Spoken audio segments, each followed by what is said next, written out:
Sasuke! Yeah! What's going on, everyone? Welcome back to the channel. It's your boy Mav, bringing you back to the best matches of every WrestleMania since 2000. The best matches of every WrestleMania since 2000. I figured, since I've been pretty negative on this channel lately, and I'm gonna give the negativity a break by talking about the good times. And one of those, my favorite kind of good time, one of my favorite kind of good times is talking about the best matches of every WrestleMania since 2000, man. Y'all already know what to do when you get into this video. Hit that like, hit that sub button, go ahead and leave a comment if you got some thoughts and opinions. Make your own list if you disagree. Without further ado, man, let's go ahead and dive right into this. Give this a like if you love wrestling like I do.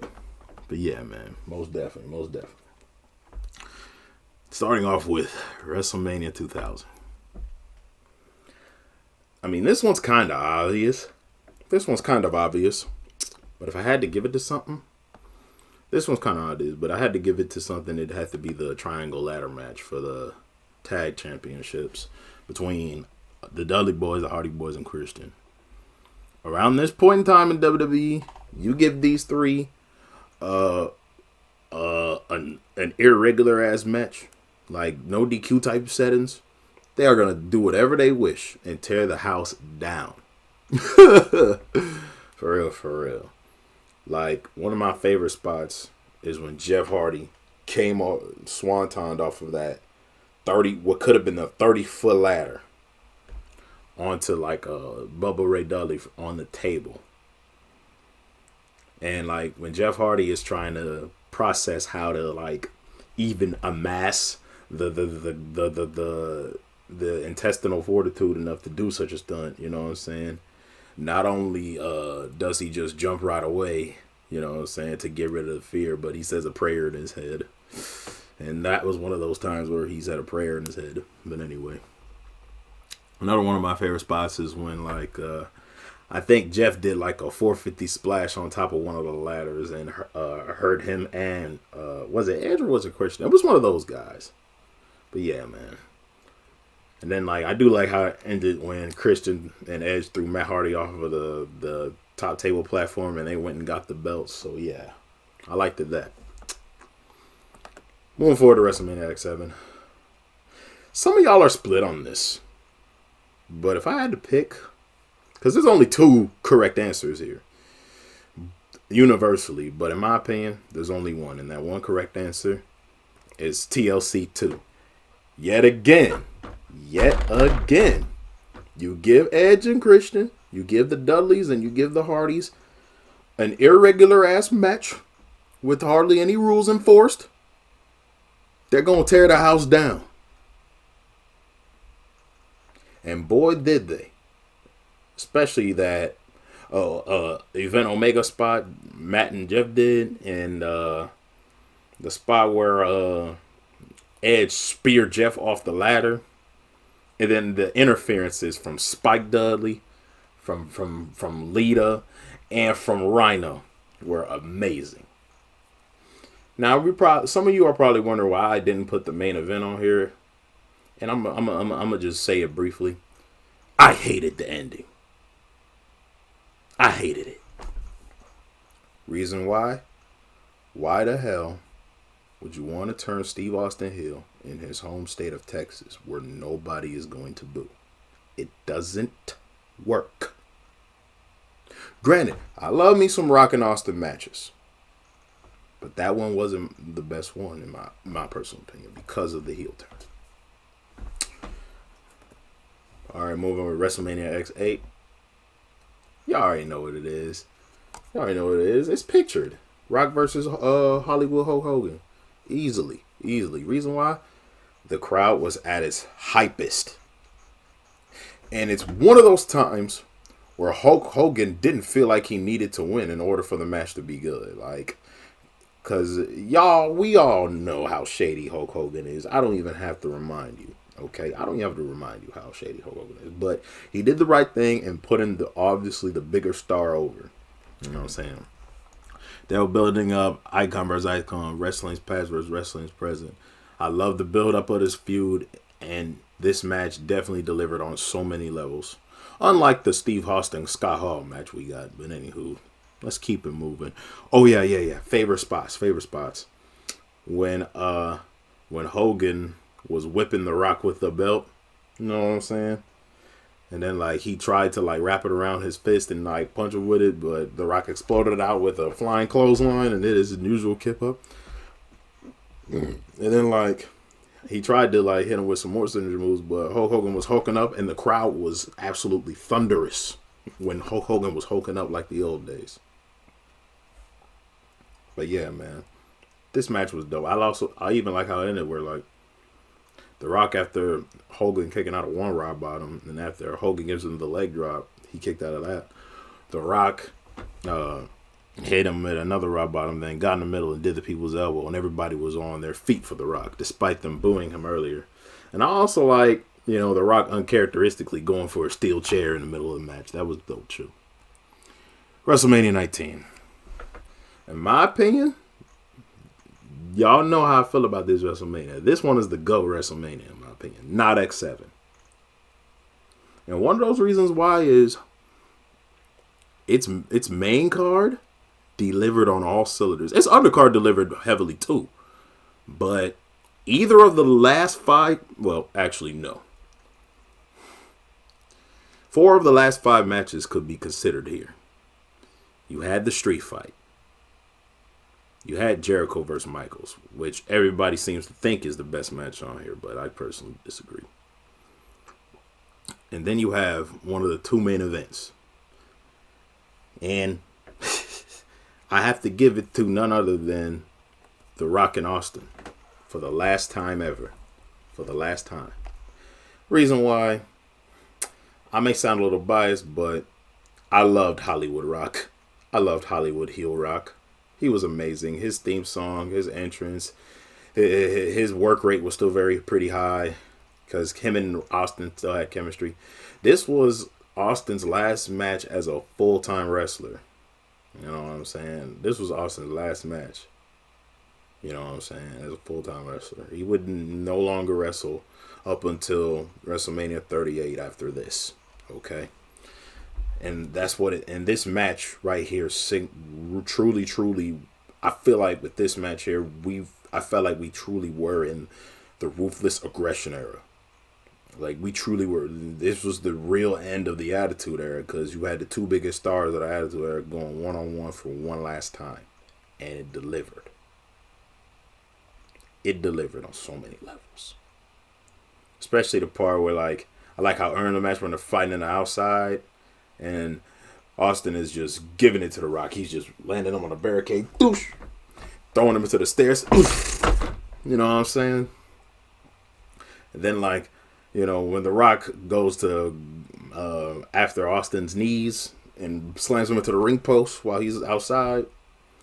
And then, Austin tries to go outside to recover, and Rock just chop blocks him. And then, and then one time Austin got on the announcer's desk to try to get away. The Rock slammed his knee on the announcer's desk. But yeah, man. Another one. But the funniest spot to me was when The Rock put on Austin's vest. And then he drunk that water and he splashed it around. And then once he got into the ring, he tried to go for clothesline, but Steve Austin countered with a rock bottom of his own. Didn't get the 3. But thankfully, when Austin went for the stunner, he flicked off Austin, and then he turned his leg around and gave Austin a stunner as a taste of his own medicine, which is a callback to so many other matches where they stolen each other's finisher. I just love it when Rock and Austin steal each other's finishers. I like the idea of stolen finishers, period, but when it's the wrestler taking their own move, I love that dynamic that certain wrestlers have, man. But yeah, man.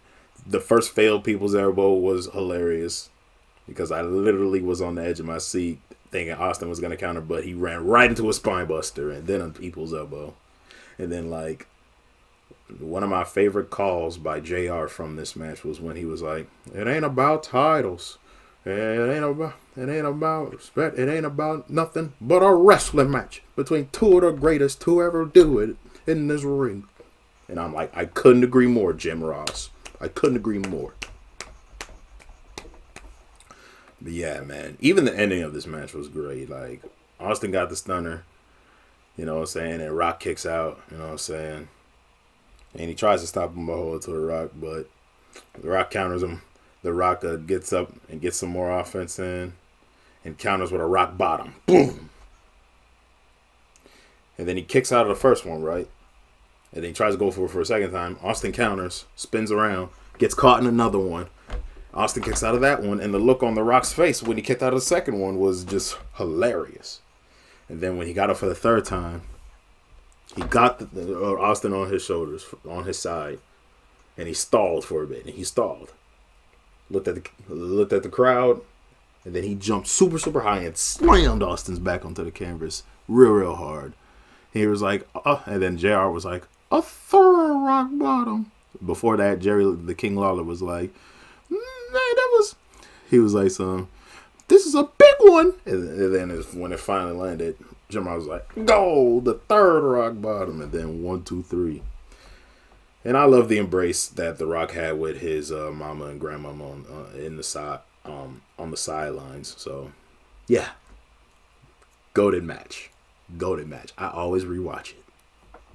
This is in my top 3 for favorite WrestleMania matches. This is in my top 3, and it's not 3. Moving on. WrestleMania 20. As remember, disclaimer, I am not championing the actions. I'm championing the professional wrestler. Okay? But you already know what's the match of the night from this. Is the World Heavyweight Championship triple threat match between Chris Benoit, Triple H, and Shawn Michaels. Dude, the amount of blood, the amount of chaos, the amount of like pure adrenaline seen through and through this match. You know what I'm saying? Stuff a legend. And even this very moment, which is my favorite part of the match, is when, you know, Triple H is in the crossface and he couldn't reach the rope, so he tried to roll himself out of it, but Benoit wouldn't let go of the crossface. And then Triple H decides to relent and finally tap out. And Benoit crying in the middle of the ring holding the World Heavyweight Championship. Stuff a legend. I even like the build-up this match had. Like, with Chris Benoit winning the Royal Rumble and Eddie, you know what I'm saying, going against Brock Lesnar for the WWE Championship and No Way Out, Benoit decides, while his best friend goes for the WWE Championship, he's going to go to Raw and go for the World Heavyweight Championship. And Steve Austin, who was playing as the Sheriff of Raw at the time, let Chris Benoit come through on the contract signing. But Shawn Michaels was there too, and he couldn't take it, so Shawn Michaels super kicked him, and he signed the contract. And then Eric Bischoff was like, told Steve Austin to tell Triple H that he's going to be defending the title in a triple threat match at WrestleMania instead. So yeah, man, that's how we got here.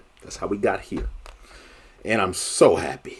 That the right person won, because Benoit needed this win more than Triple H and Shawn Michaels for all that he had been through from his past days of WCW not being a main eventer. Benoit deserved this, as well as the Royal Rumble. He deserved all this. And we not talk about that infamous moment of him and Eddie both holding up their belts, because Eddie retained his title against Kurt Angle, which is a great runner-up for this one. A great runner-up, might I add. Eddie retained his WWE Championship, and he came out to Chris that night and congratulated him and held him in tears and raised his hand in victory with the confetti coming down. That's a moment I will never, ever forget as a wrestling fan. R.I.P. to both Eddie and Chris. WrestleMania 21. This match is also in my top 3. Ladies and gentlemen, Shawn Michaels versus Kurt Angle. What do you expect? This match clearly ran away. Like, don't get me wrong. Undertaker versus Randy Orton towards the beginning, great stuff. Great stuff. Definitely would have stolen the show if this match didn't take place soon after. You know what I'm saying? Another match that's arguable for this spot is the first Money in the Bank ladder match, because that match is a classic too. But this right here was a wrestling clinic. A wrestling clinic. If you want to know how to properly execute a wrestling match and make it not only fun and entertaining but believable, look no further than these two. The Olympic gold medalist, Kurt Angle. The Heartbreak Kid, Shawn Michaels. And a classic technical versus catch wrestling.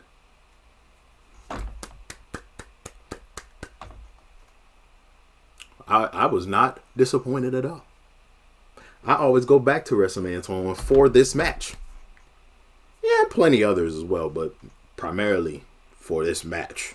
Because this, man, all the spots, everything from Shawn Michaels hurting his stomach doing a moonsault on the announcer table and missing. Everything from Kurt Angle's super angle slam. Everything from Kurt Angle grabbing Shawn Michaels, saying, just tap out. You hear me, Shawn? Just tap out. And then Shawn Michaels throwing his arms off and getting with the sweet shit music while he's down with his lip all bloody. And Kurt Angle kicking out. And then I love how this match ended with Kurt Angle having Shawn Michaels in the grapevine ankle lock, and Shawn just finally decided to just do the job and just tap. Amazing stuff. Amazing stuff. Their feud was perfect too. Their feud was perfect. Like everything from the shots that Shawn Michaels took at him to Kurt Angle going on SmackDown and having Sensational Sherry do a rendition of Sexy Boy. Instead, he's a sexy Kurt. I'm just a sexy Kurt. Sexy Kurt. I'll make your ankle hurt. He said, I think I'm cute. I got gold medals. I got the moves that makes them all tap out the angle slam and the ankle lock. Marty Jannetty still can't walk. I'm just a sexy Kurt. Sexy Kurt. I'll make your ankle hurt. Stuff a classic, man. But yeah, man, this match is goated. In my top 3 for sure. In my top 3. WrestleMania 22. There's maybe like 2 to 3 contenders, but in my opinion, there's really only one definitive answer, and it's Edge versus Mick Foley in the hardcore match. The pictures say it all. This match was pure pandemonium. Pure pandemonium. You know what I'm saying? You couldn't get any grittier than this. Granted, the no holds barred match that Shawn Michaels had with Vince McMahon, that was awesome too. But it still pales in comparison to what we had here earlier in this show. Especially since at the time, it was around the time I hated Edge, but I knew in the back of my mind, Foley is always somewhere losing to the current talent. So I knew in the back of my mind, Foley's probably gonna lose because how he put over Randy Orton during their feud 2 years prior. Foley's gonna lose. But I enjoyed what I got from both men. Especially the part where Edge speared Mick Foley, but he ended up hurt instead of Mick because Mick had barbed wire underneath his clothes. Stuff a legend right there. You can't make this shit up. You can't make that up. And then, oh my gosh. I remember when Lita tried to interfere. Man, Mick Foley had Mr. Socko wrapped in barbed wire, and he gave her the mandible claw. He gave her the mandible claw with the barbed wire and made her mouth bleed. And I'm like, yeah, eat it, Lita. Eat that dirty sock with that barbed wire. But yeah, man. But we already know what's the best part of the match. It's the flaming table, spear through the flaming table. You know what I'm saying?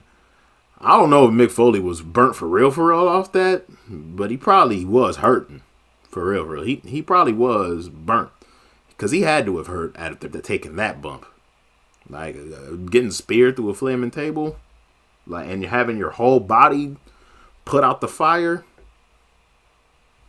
Yeah, man. Moving forward to WrestleMania 23, in my personal opinion, there's really like maybe 3 contenders.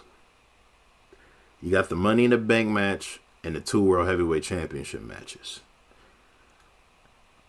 And for the record, if you do say the United States Championship match that took place this year, I won't get mad at you. But in my mind, unanimously, the best match on here was Undertaker versus Batista. The reason why, how well it was built, because, you know, Undertaker, unbeaten at WrestleMania, won the Royal Rumble for the first time, and from spot number 30 for the first time. Batista, very strong World Heavyweight Championship run, because remember, the previous WrestleMania, Batista missed that because he got injured and had to give up the World Heavyweight Championship. And he went on an impressive run. Yet again, he had 2 amazing runs with the World Heavyweight Championship. His first 2 World Heavyweight Championship ones, flawless. And speaking of flawless, Batista had never lost to Undertaker up to that point. So, was Batista's record against Undertaker going to pop? Or was Undertaker's record at WrestleMania going to pop? And it turned out being the latter. And WWE did so much with this match to make you think Batista had a chance of ending the streak. Like, remember that close count out that they had in the middle of the match? Man, I was so scared watching this live. I'm like, no Taker. Oh, he made it back in. Yes. Especially after taking that big front power slam onto the announcer's table. Like, I thought Taker was done for, my little 8-year-old self. Well, I was 7 going on 8. I was 7 going on 8 because, you know, my birthday was weeks after WrestleMania. I'm an April baby if y'all didn't know. But yeah, man, Undertaker freaked around and, you know, got up on his own power and got back in that ring. You know what I'm saying? Gave Batista what for with that tombstone, and for the first time ever raised the World Heavyweight Championship in victory. Classic stuff right here. Now, I know some of y'all are thinking, what about John Cena and Shawn Michaels? That wasn't a bad match either. That match was amazing. That's a great contender. But my problem is that John Cena did not sell Michaels working of a leg injury. You know what I'm saying? And Shawn Michaels was frustrated about that.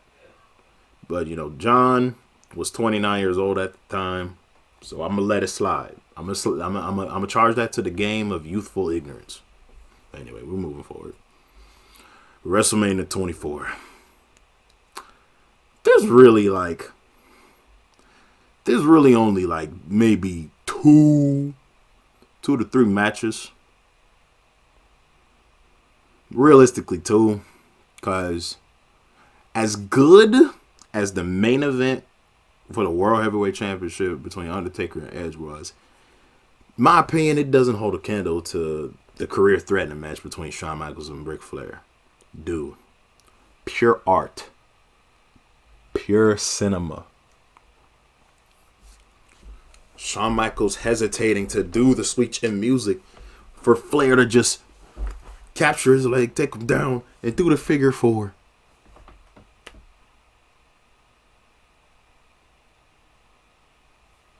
And then the epic conclusion. The epic conclusion. Flair is getting up. Is telling him just do it by having him do this. And then Shawn was just looking all with this worried look on his face. He goes, "I'm sorry. I love you." Bah! The most heartbreaking sweet chin music ever. Pun intended. And then after the ref counts to 3, Shawn holds Ric Flair's head and gives him a kiss on his head and walks away somberly.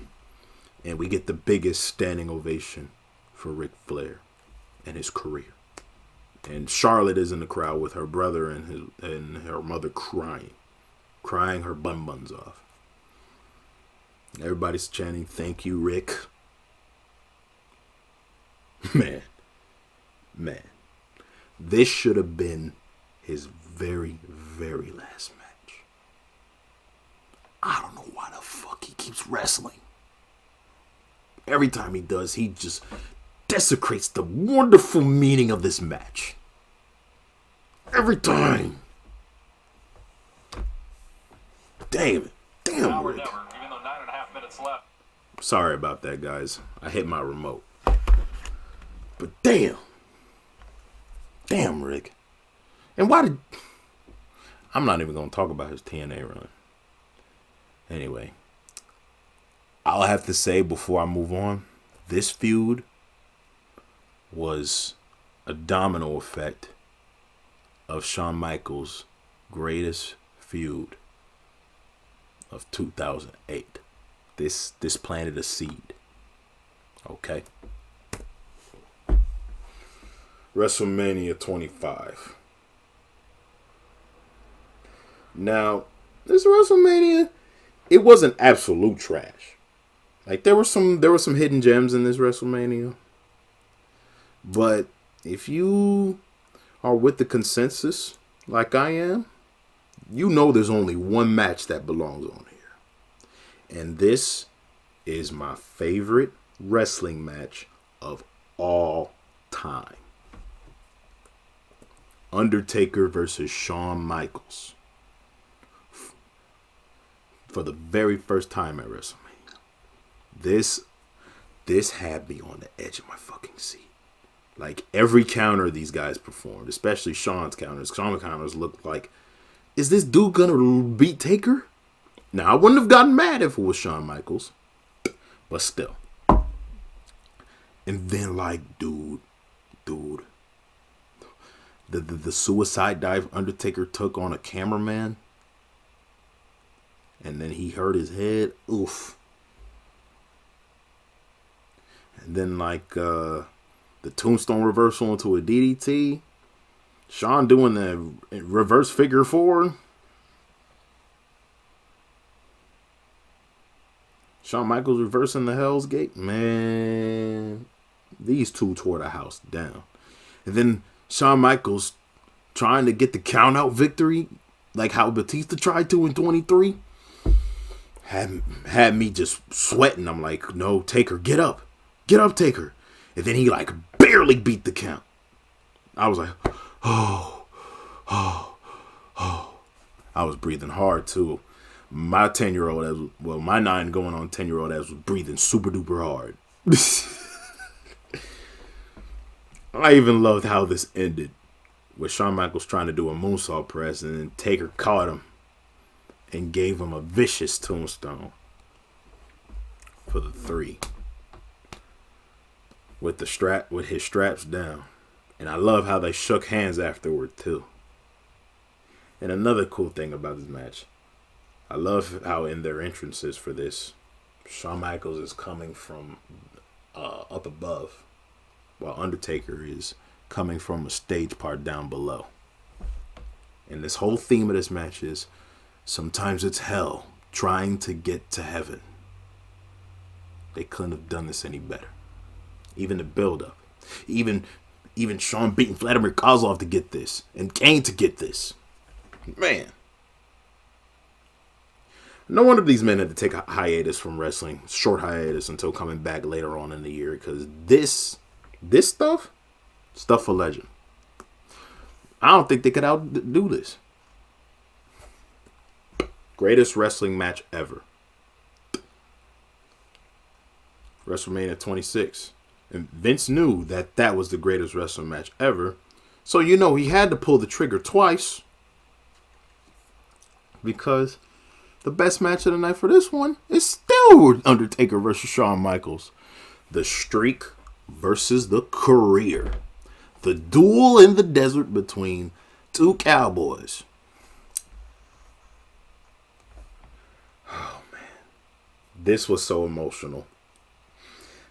But I kind of knew in the back of my mind, Sean is ready to hang it up. Sean is ready to hang it up. I had a thought in the back of my mind. Like, there's no way. Like, I don't think he's going to beat the streak. There has to be a reason he put his career on the line. And there was. He felt like if he didn't quit wrestling, he wouldn't live to see his kids. He wouldn't see his kids graduate from high school and all of that. So he didn't want to miss none of those. That explains a lot. So there's that for as far as, outside politics. But the build-up for this was damn near on the same par as their previous year's matches feud. Because, dude, Sean, after winning that Slammy in December of 2009 for Match of the Year, for their match last year, he says, Undertaker, I can beat you. I know I can beat you. How about we do this one more time? WrestleMania 26. And Undertaker appeared on Raw and gave him an answer. He says, my answer is no. And we all felt bad for Sean. So Sean felt like, all right, if he don't want to face me on his own accord, then maybe I can go to the Royal Rumble and win that, since he's the World Heavyweight Champion right now. And I don't see him losing the title to anybody soon. So, yeah, maybe I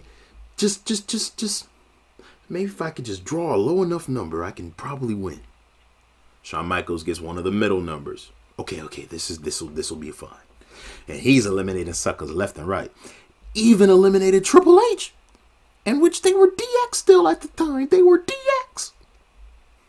And he was on a roll with staying in the Rumble. But towards the end, Shawn Michaels' time had gone to an end, because when Edge made his shock return, the roof came off the place. And Shawn was formidable. You know what I'm saying? Unfortunately, Shawn ended up over the top rope on the apron with Edge. And Shawn, don't know why he did this, but he gave Edge a sweet chin music, kicking him back into the ring. With his attention diverted, allowing Batista to pretty much forearm him off the ropes and cause him to get eliminated. And the look on Shawn's face when he got eliminated was just, oh my Lord. Oh my Lord. Devastating. To the point where he started super kicking officials and everybody. He was so pissed. So Shawn was like, so what now? What do I do now? He said no. I lost the Royal Rumble. Wait. I got it. I'm not competing at Elimination Chamber, so he won't expect me to be there. I'm going to hide underneath the chamber pods. Right underneath the chamber platform.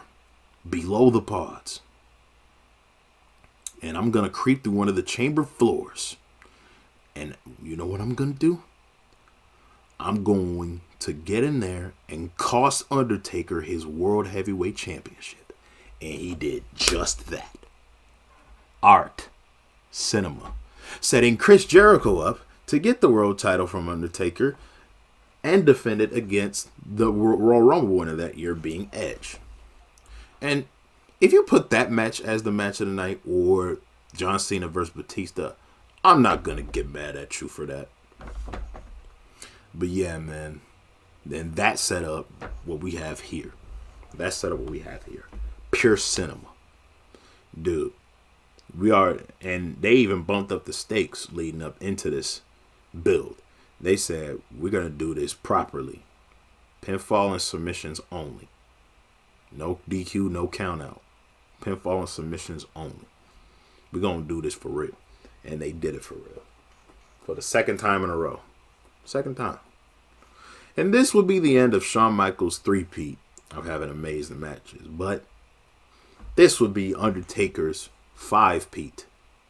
Starting with the previous year's match he had with Shawn and going on to the next 7 WrestleManias. Because, dude, Taker just put out banger after banger after banger.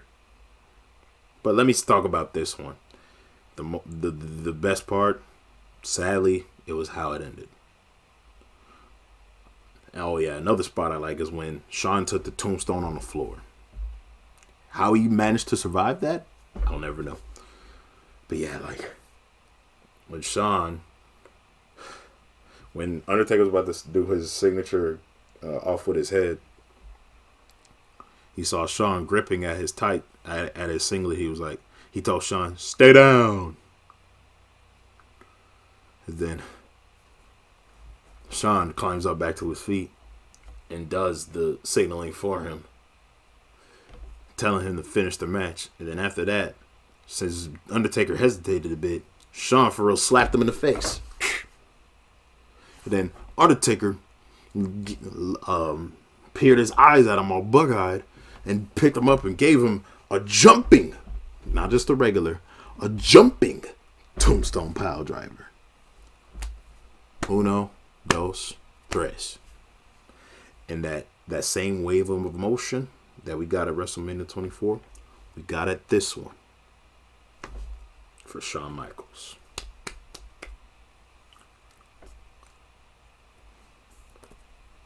WrestleMania 27. It's unanimously, because this WrestleMania was so garbage that there's really only one answer here. Undertaker versus Triple H in a no-holds-barred match. Reason why, like I said, it's the only S-tier match on here. You know what I'm saying? Everything else is either a B or below. It's the only A plus match on here. And then think about it, man. Undertaker was so beat after this match that he couldn't even walk out on his own power. And Undertaker, knowing that fact that ate him up inside, set it up perfectly for WrestleMania 28. WrestleMania 28. WrestleMania 28. Lord. Okay. For WrestleMania 28,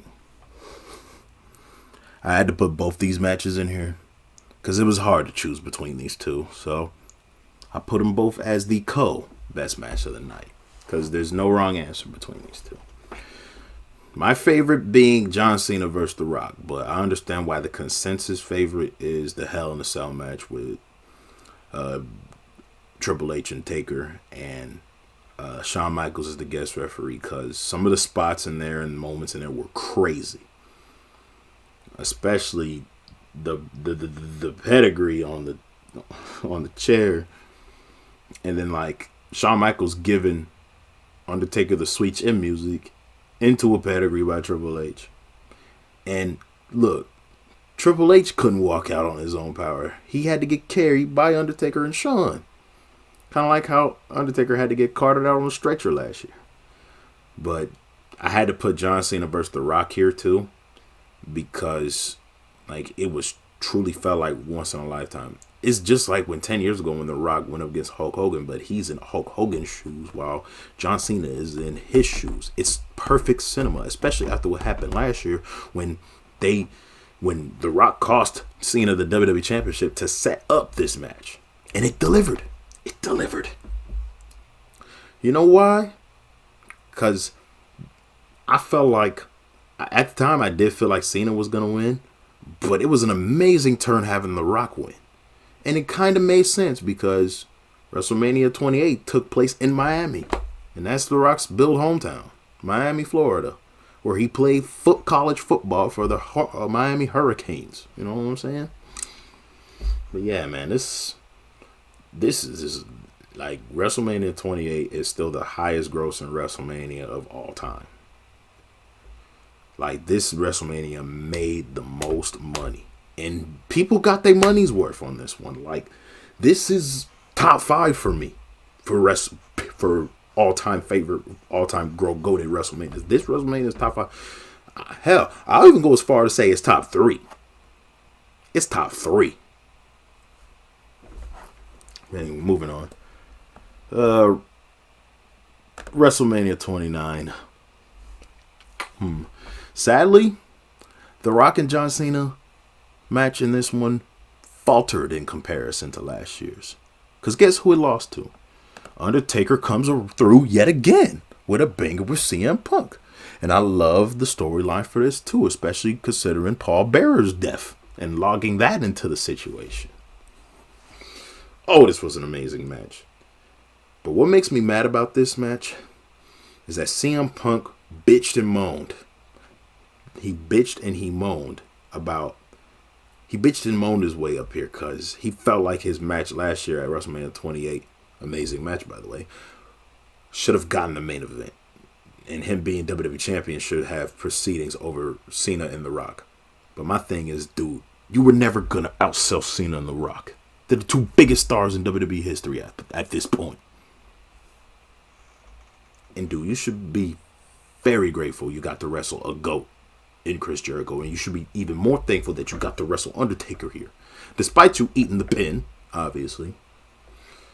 But yeah, man. And then like, the original plan was to make it a triple threat, man. But Punk felt like The Rock shouldn't even be involved in shit. And I'm like, dude, he has to be involved in shit. Like, come on. Punk just can't keep his panties out of much. I liked Punk. You know what I'm saying? You know what I'm saying? But that just rubbed me the wrong way. That made me start to not F with him. For real. Anyway, moving forward. WrestleMania 30. It should be obvious what it is. It's the triple threat match for the Royal Heavyweight title yet again. History repeats itself. Daniel Bryan being the underdog like how Benoit was the underdog. Kicks the shit out of Randy Orton and Batista. It becomes the Miracle on Bourbon Street, especially considering he had to wrestle a whole other match against Triple H earlier to even earn a spot in this position. You know what I'm saying? Shout out for Batista coming back and doing the job. Because we all know that he was the wrong dude to win the damn Royal Rumble. But it made this moment for Daniel Bryan even more special. The Yes movement could not be denied this year. It could not be denied. And the door was wide open for Daniel Bryan because bitch ass CM Punk left WWE in January that year. Go figure. WrestleMania 31. This arguably is in my top 5 for WrestleManias because there is no bad matches on here. But if I had to pick an absolute best, the main event. And for this reason right here, still, like no cash in at WrestleMania as is more iconic than this. This man hijacked Roman and Brock Lesnar. In what world does that happen? Oh my goodness. You know what I'm saying? I almost put Triple H versus Sting and Seth's match earlier where he lost to Randy Orton. Great. I almost put that here, but then again I had to remember, oh wait, this is the one where Seth cashed in against Brock. Yes, I gotta put it here. So there you have it. Seth cashing in on Brock. Below average as WrestleMania 32. If there's one match that now everybody thinks that it's the women's title match, the women's triple threat match, and that was amazing. It was great. It had a lot of great spots and all that. But if you had to ask me what I thought the best match was, it's Chris Jericho versus AJ Styles. And not only because my guy Jericho won, but I love the storyline that they had, and as well as the chemistry. Like, this was a dream match come true. You got one guy that was, you know what I'm saying, underrated in WCW, didn't become the guy in WWE until later in his career. Damn near similar paths because, like, AJ wasn't winning every title left and right during his first couple years in TNA. Like, it was Kurt Angle and Samoa Joe trading belts. You know what I'm saying? It took until long after his debut to finally get the credit he deserves. And seeing these two just leave it out on the ring, stuff a legend. WrestleMania 33. There's really only one match that belongs here. And that's the Raw Tag Team titles ladder match with my boys, Matt and Jeff Hardy, coming back to win it all. Yes, sirski. Dude, I remember when the New Day, who were the hosts of this WrestleMania, came out and said there's going to be a fourth entrant in the in this tag team ladder match for the Raw Tag Team Championships. So you had Luke Gallows and Carl Anderson from the club, and then you had the Bar, which was Sheamus and Cesaro, and you had Enzo Amore and Big Cass. When the New Day came out and said there's going to be another entrant, and they started asking who, part of me felt like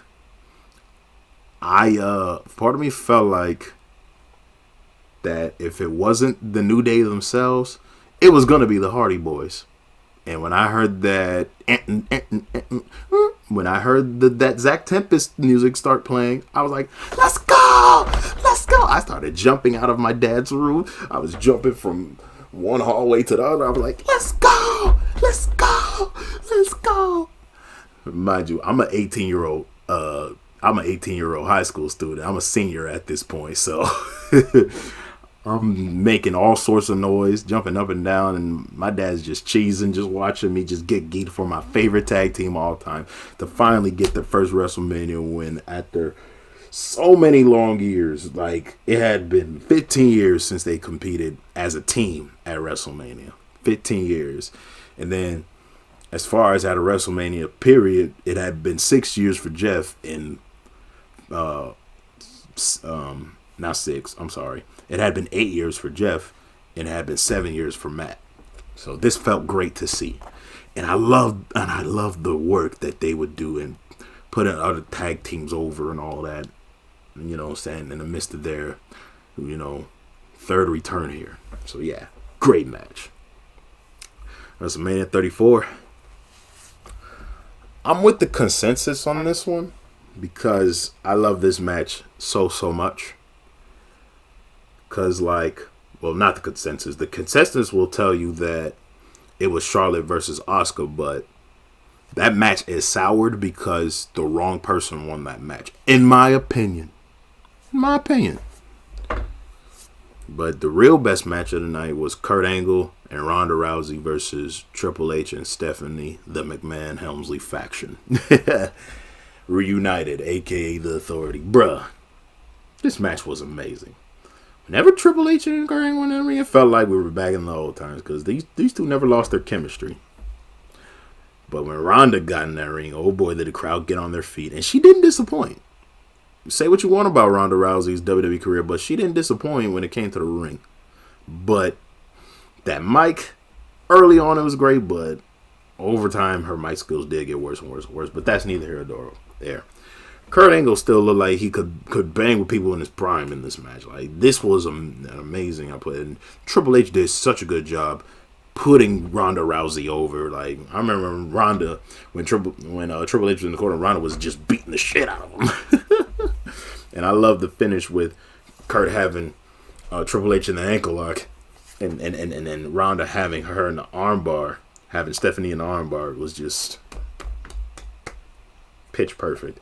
I even like how this was set up at Elimination Chamber that year, where Kurt Angle was being a snitch, talking about all Triple H and Stephanie could do is talk about you since Ronda laid you on your back at WrestleMania 21. I mean WrestleMania 31. It's been over 3 years in the making. He said to Stephanie, Triple H, remember what you said. 3 years in the make. He said 3 years in the making, and now we finally own the bit.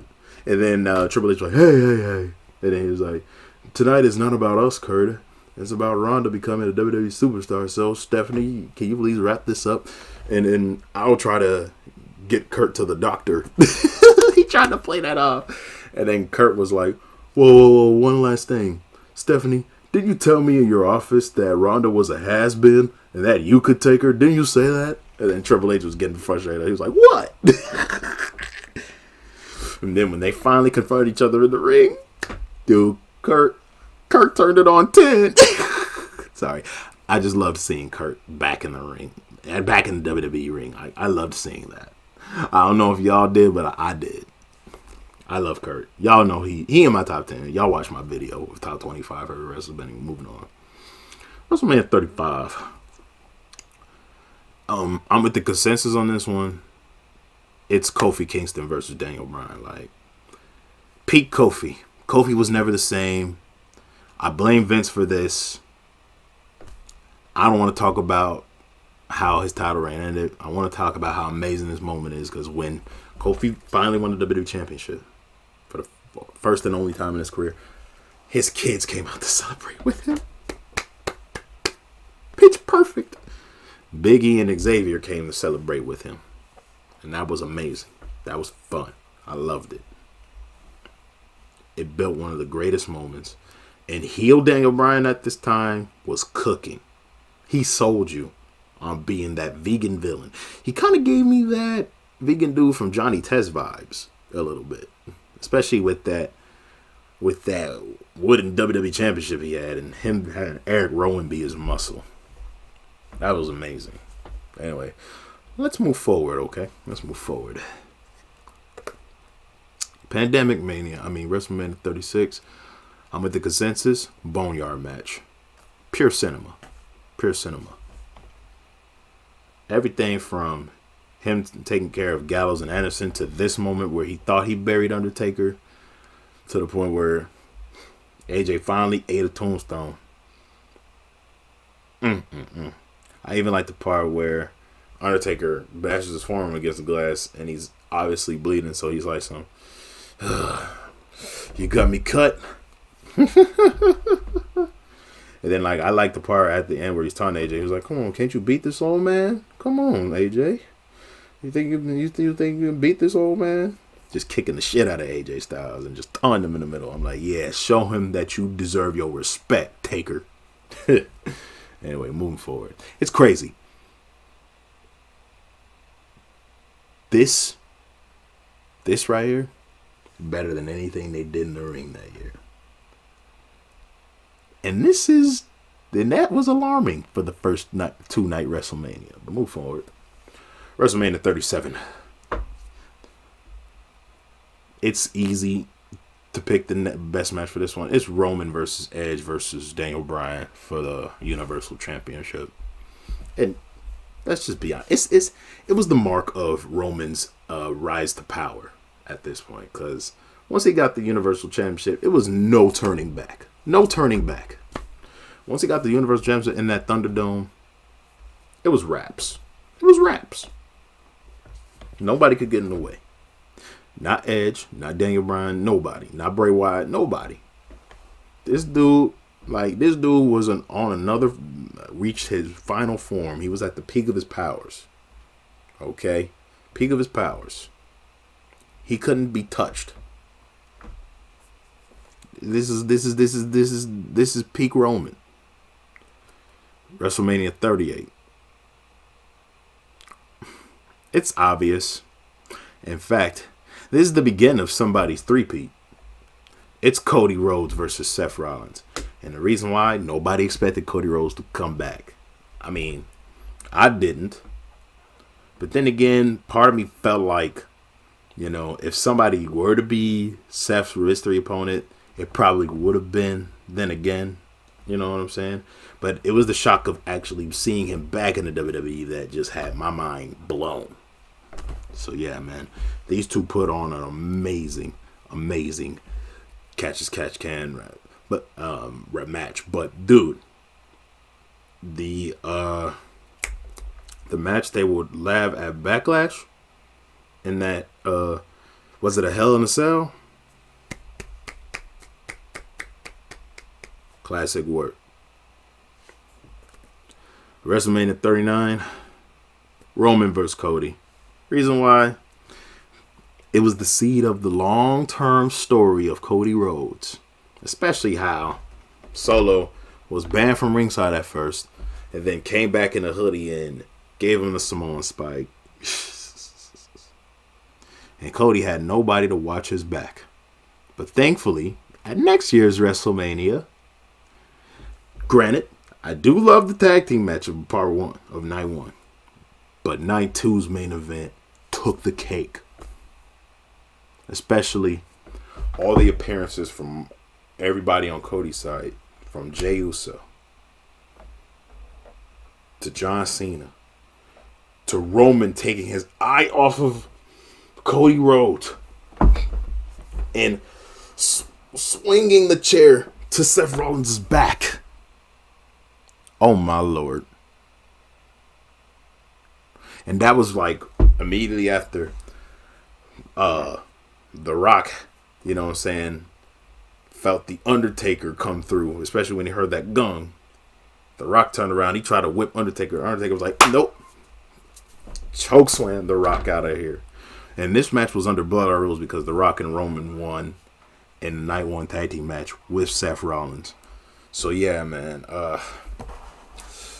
So with that, I did not expect for Undertaker to be the guy to save Cody. And neither did I expect Seth to take that chair bump. But man, that was pure art. Pure cinema. And thanks to that, Cody landed a Cody Cutter and 3 crossroads. And I loved Michael Cole's call when he penny Roddy, where he said, finish the story.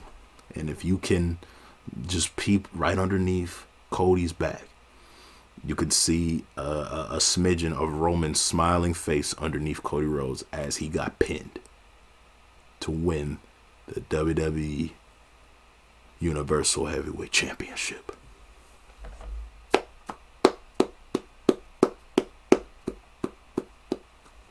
Art, cinema, storytelling, pro wrestling. I love it. And you love it too. If you guys enjoyed the video, don't forget to leave a like and a comment and subscribe. Hit the notification bell so you know whenever I upload. And I'll see you all next time for another list. Hopefully, I might go back to basketball for a second, but I might come back to WrestleMania.